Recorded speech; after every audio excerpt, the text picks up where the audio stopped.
All right, everybody settled? Thanks for that, John. Nice hustle on the crafties. Roll. Got that? Is that good for both? Yeah. Yep. Awesome. Second question again.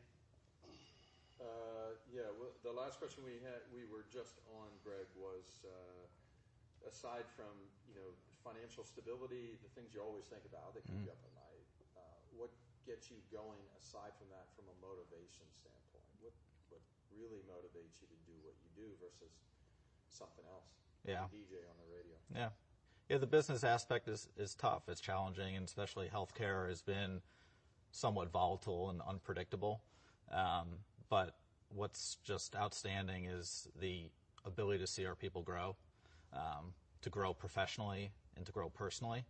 And I've seen it, I've witnessed it, and that makes me excited to see folks get promoted, buy new homes, start a family, those sort of things. Outside of business and outside the work.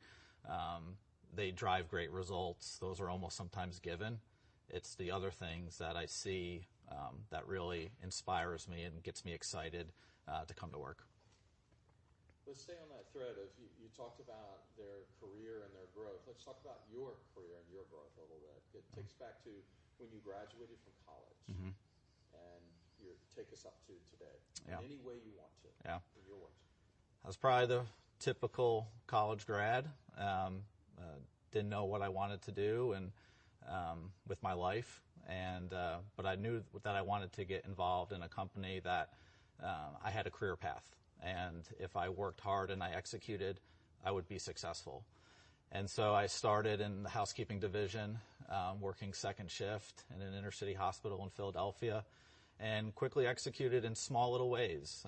Ran my shift well, and employees I felt enjoyed working for me, and was able to move on up and eventually switch sectors into the patient transportation division, relocated down to Charlotte, North Carolina, and was able to manage 4 hospitals within the Novant Health System. Learned a lot, learned to manage different clients, different expectations, different skill sets, remote management, those sort of things, and was able to be successful in that role as well and execute some things that the company wanted, and was elevated to a regional director of operations, overseeing about 12 programs across the country, and now into my current role as a regional vice president overseeing 40 locations across the country. What's that like, running 40 locations with 40 personalities, 40, in terms of clients that you interact with, and your teams and cultures? It's tough. And start from that, you're talking to the audience here. You're not Correct. talking to me. You're talking to all these guys that are and girls in the seats. Start with saying that it's tough managing 40, or however you want to put it. Yeah, it's difficult. A client in the Pacific Northwest or in California is completely different than a client in the Southeast or in the Midwest. They approach things differently. They think a different way, and you have to understand the culture. You have to understand their personalities, and which is one of the things that Compass has done is they've set you up to be successful in those roles. Understanding DISC, understanding what drives a client, the types of personalities, so you can plan and execute and understand what a client is looking for, how they might think or interact, so you can proactively address each situation or each client.